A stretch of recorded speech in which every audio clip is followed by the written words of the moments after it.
I was born in Scotland on the Isle of Skye.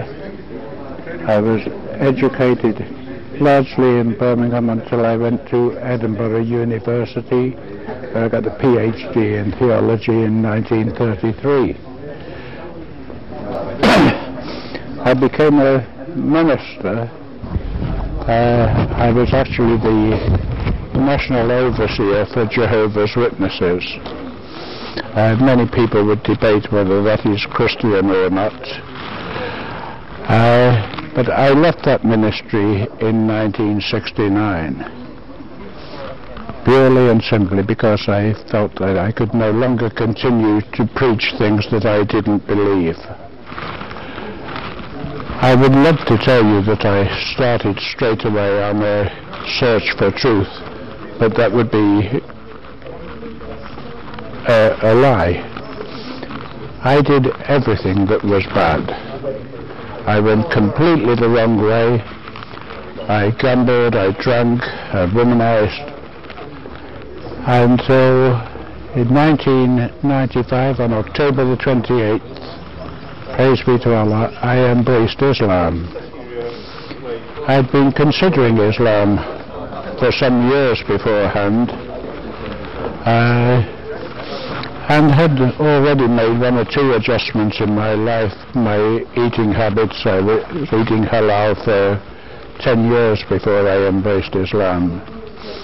I was choosing my friends more carefully, and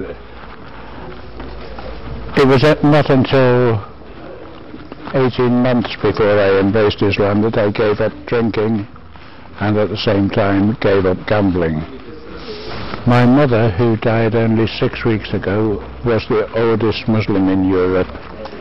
She would have been, had she remained alive 3 weeks later, she would have been 119 years old. She embraced Islam 2 years before she died, and was engaged in the work of dawah until the day she died. I am very, very happy to be Muslim. I'm very proud to be Muslim, and it has most definitely affected my life in many, many ways. But the overwhelming difference that Islam has made in my life is the peace that it's brought into my life, and it started the day that I embraced Islam. I had never before set foot inside a mosque, and I turned up at the masjid by arrangement with Haji, who had made the arrangements at the masjid, and I was the first to arrive. I'd borrowed a kameez from a friend,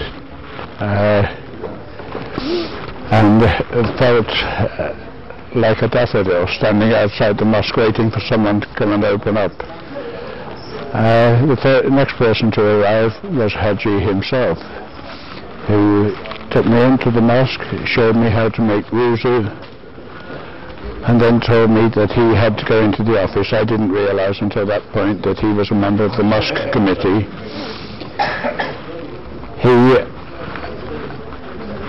told me he had to go into the office to sort out some mosque business, but I could go into the prayer hall. He said, if anyone comes in, they won't ask any questions, just sit down. Any books that you see around, you're welcome to read any of them. So I opened the door to the prayer hall, and it was like a wave rushed over me, a wave of utter and complete peace. This could partly be explained by the fact that there was no one else there, but it was a sensation that I'd never experienced before, nor since. But praise be to Allah, that peace has never completely left me. My iman has been up and down in common with most of my Muslim brothers, but praise be to Allah, I'm still here, and I hope to continue until Judgment Day.